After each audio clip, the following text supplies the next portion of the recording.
Assalamualaikum warahmatullahi wabarakatuh. Perkenalkan, nama saya Faratul Ulfa, BP 22-13515 dari Program Studi Teknologi Hasil Pertanian Fakultas Pertanian Universitas Eka Sakti Padang.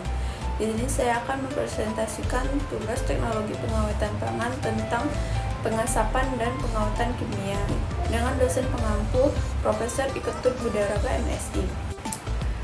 A. Pengawetan dengan pengasapan. Asap mengandung senyawa antimikroba, antioksidan, dan aroma yang dapat memperpanjang umur simpan pangan. Studi kasus yang pertama, ikan asap berlendir setelah 3 hari pada suhu ruang. Penyebab utama kerusakan. Produk masih memiliki kadar air yang cukup tinggi sehingga mikroorganisme pembusuk seperti Basidiomyces sp dan Bacillus sp dapat tumbuh. Selain itu, penyimpanan pada suhu ruang mempercepat pertumbuhan mikroba. Solusi pengawetannya menurunkan kadar air melalui pengeringan yang lebih optimal, menggunakan kemasan vakum, menyimpan pada suhu 0 sampai 4 derajat Celcius, mengombinasikan pengasapan dan pendinginan atau asap cair. Studi kasus yang kedua, daging asap berwarna gelap dan terasa pahit. Penyebabnya pembakaran kayu yang tidak sempurna menghasilkan tar dan senyawa fenol berlebih yang menempel pada produk sehingga warna menjadi terlalu gelap dan rasanya pahit. Jenis kayu yang lebih baik, kayu keras yang tidak banyak resin seperti kayu rambutan, kayu jati, kayu mahoni, dan kayu mangga. Studi kasus yang ketiga, warna ikan asap pucat dan aroma kurang kuat. Perbaikan proses, menambah waktu pengasapan menggunakan kayu yang menghasilkan asap berkualitas baik, mengontrol suhu pengasapan sekitar 60-80 derajat Celcius dan memastikan asap merata di ruang pengasapan. Faktor yang mempengaruhi: jenis kayu yang digunakan, suhu pengasapan, lama pengasapan, kepadatan asap, dan ruang pengasapan.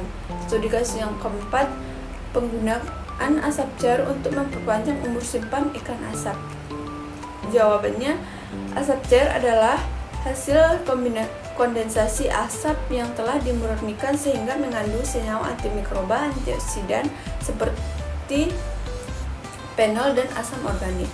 Lebih aman dibanding pengasapan langsung karena kandungan tar dan senyawa karsiogenik atau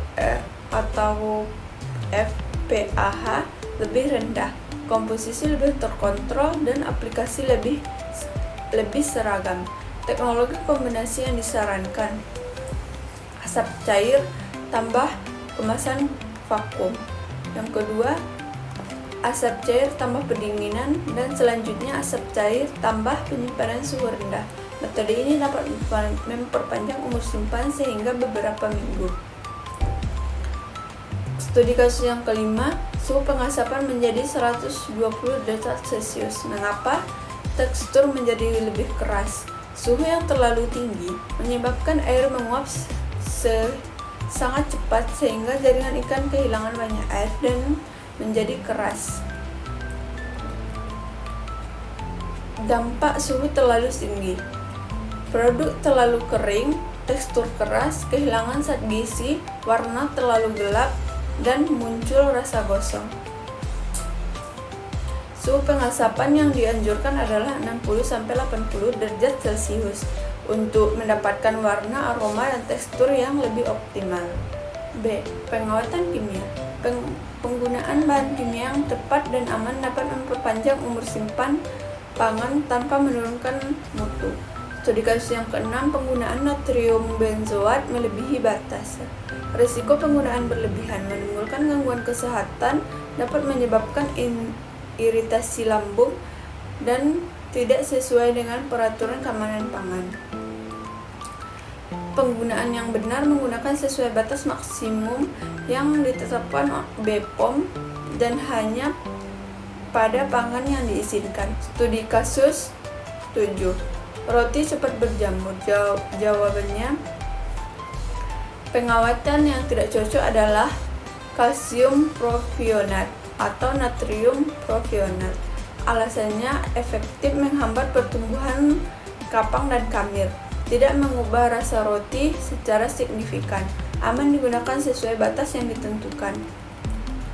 Studi kasus yang ke-8. Minuman sari buah menggunakan asam sitrat dan natrium benzoat. Kombinasi ini efektif karena asam sitrat menurunkan pH produk, natrium benzoat bekerja lebih efektif pada kondisi asam. Akibatnya pertumbuhan bakteri, kanker, dan kapang dapat dihambat sehingga umur simpan lebih panjang. Studi kasus 9, bakso menggunakan formalin. Apa itu formalin dan mengapa dilarang? Formalin adalah larutan formaldehid yang digunakan sebagai bahan pengawet mayat dan disinfektan. Dilarang digunakan pada pangan karena bersifat toksik, dapat menyebabkan kerusakan hati dan ginjal, bersifat karsiogenik atau memicu bakteri. Alternatif yang aman: pendinginan, pembekuan, pengemasan vakum, penggunaan bahan tambahan pangan yang diizinkan seperti natrium laktat. Studi kasus 10. Acar mentimun menggunakan garam dan cuka. Garam menurunkan aktivitas air atau AW, menarik air keluar dari sel mikroba melalui osmosis, menghambat pertumbuhan mikroorganisme. Mekanisme pengawetan: cuka atau asam asetat menurunkan pH produk, menghambat aktivitas enzim, dan menghambat pertumbuhan mikroba. Sekian tugas presentasi saya akhiri. Assalamualaikum warahmatullahi wabarakatuh.